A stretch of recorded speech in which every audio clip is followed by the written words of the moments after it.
ज्ञानी बाबा YouTube channel पर मैं आपका हार्दिक स्वागत करता हूं। जैसे कि मैं विक्रम मीना हूं और हमारी जो टॉपिक चल रहा है वो कोशिका मतलब सेल है। ये पूरी एनसीईआरटी वैसे तो हमने 3 वीडियो अपलोड कर दिए हैं कोशिका का, और ये वीडियो 4 नंबर को। हम कोशिका के जितने भी अंग हैं उनको एक एक वीडियो में कवर कर रहे हैं, जिससे कि उनकी पूरी डिटेल और पूरा अच्छी तरह से आप लोगों को समझ में आए। तो हम आज की क्लास को स्टार्ट करते हैं। और अगला जो हमारा कोशिका का जो अंग है वो है केंद्रक। वो है केंद्रक। कोशिका के अंदर केंद्रक की जो स्थिति होती है वो कहाँ पर रहती है? तो कोशिका के अंदर जो केंद्रक होता है वो कोशिका के मध्य में स्थित है। मध्य में क्या रहता है? स्थित रहता है। जैसे कि जैसे कि ये कोशिका है और कोशिका के अंदर ये क्या है? ये केंद्रक है। कोशिका के अंदर ये क्या है? ये केंद्रक। कलर से बना देता हूं। ये क्या है? ये केंद्रक। इसे कहते हैं केंद्रक। ये क्या है? ये कोशिका का केंद्रक है। ये कोशिका का क्या है? केंद्रक है। ये कोशिका का केंद्रक है।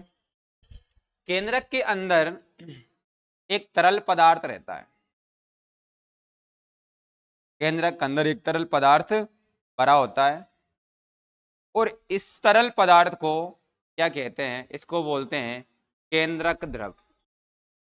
केंद्रक क्या है? द्रव कहते हैं। केंद्रक क्या है? द्रव।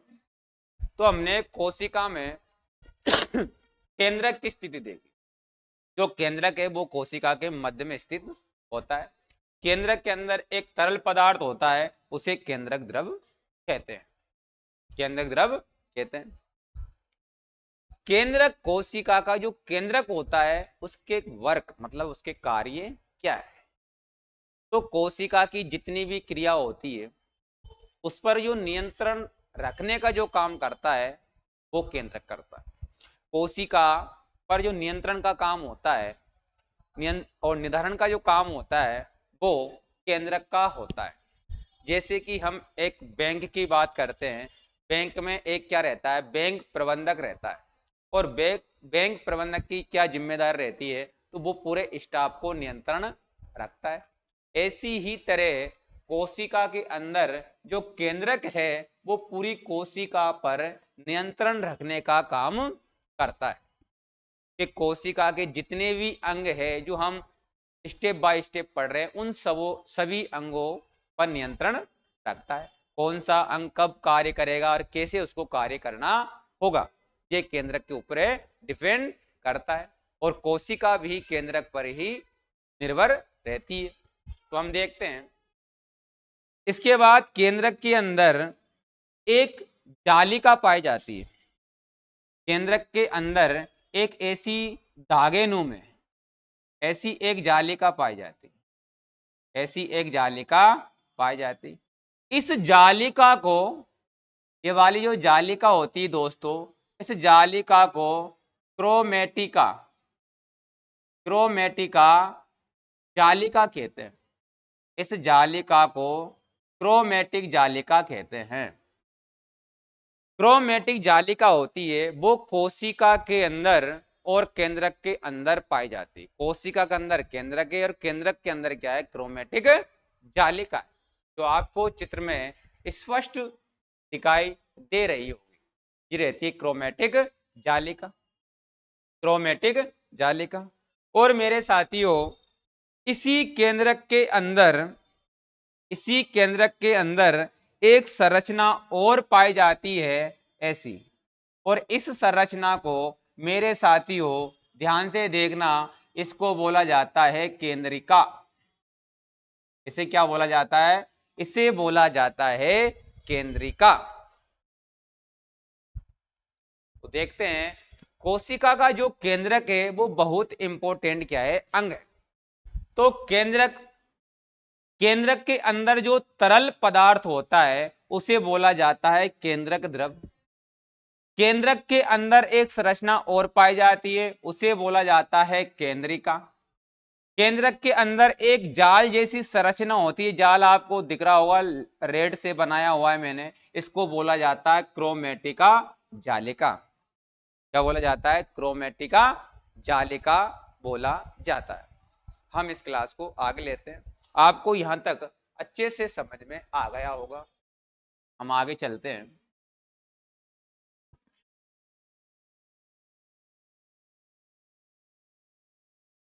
ये केंद्रक को अन्य किस किस नाम से जाना जाता है? तो हम इसके उपनाम की बात कर लेते हैं। इसके अन्य नाम भी है। इसे कोशिका का प्रबंधक भी कहते हैं। इसे कोशिका का प्रबंधक भी कहते हैं। इसे कोशिका का निधारक भी कहते हैं। इसे कोशिका का नियंत्रक भी कहते हैं। इसे कोशिका का मुखिया, या हम इसको प्रधान, इसको हम मुख्य भी कहते हैं। इसे कोशिका का प्रबंधक भी कहते हैं। इसे कोशिका का निधारक भी कहते हैं। इसे कोशिका का नियंत्रक भी कहते हैं। और इसे कोशिका का मुखिया या प्रधान भी कहते हैं। तो ये हमारे क्या है? केंद्रक के उपनाम। इन्हीं में अब देख लेते हैं हम केंद्रक का कार्य क्या है, अब वर्क क्या करता है ये कोशिका।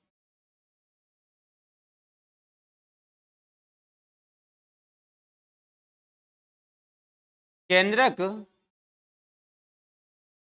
केंद्रक केंद्रक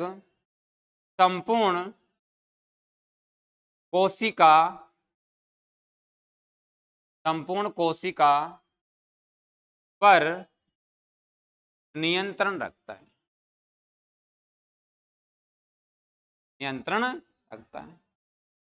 साथियों, जो केंद्रक होता है वो संपूर्ण ही कोशिका पर क्या नियंत्रण रखता है, और कोशिका को केंद्रक के अनुसार ही कार्य करना होता है। आगे चलते हैं अपन। अब हम क्रोमेटिक जालिका के बारे में देखते हैं। ये बहुत इंपॉर्टेंट फैक्ट है। तो ये क्रोमेटिक जालिका यहां पर एक आया है, ये है क्रोमेटिक जालिका। क्रोमेटिक जालिका ये मेरे साथियों ऐसी रहती है, ऐसा जो केंद्रक रहता है, और केंद्रक के अंदर ये एक ऐसी धागे नुमा संरचना रहती ऐसी, इसी को बोला जाता है क्रोमेटिक जालिका। ये ऐसी रहती है, ये आपको समझ में।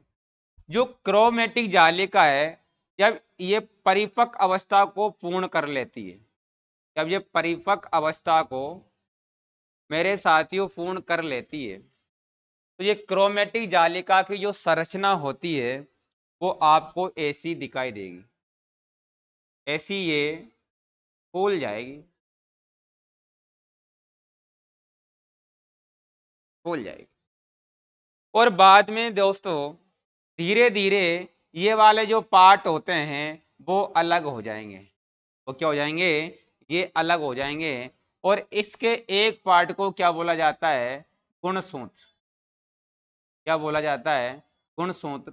और गुणसूत्र को बोला जाता है क्रोमोसोम। क्रोमोसोम क्या बोला जाता है? क्रोमोसोम। तो क्रोमोसोमों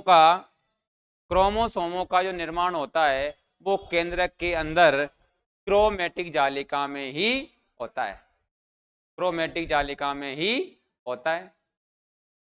आज की क्लास को मैं यहाँ पर ही समाप्त करता हूँ। ये कोशिका का जो केंद्रक है वो आज आपका कंप्लीट हो गया है। अगला जो कोशिका का अंग होगा अगली क्लास में होगा। जय हिंद, जय भारत। दोस्तों आपको वीडियो अच्छी लगी तो ज्यादा से ज्यादा शेयर करें और चैनल को सब्सक्राइब करें। जय हिंद, जय भारत।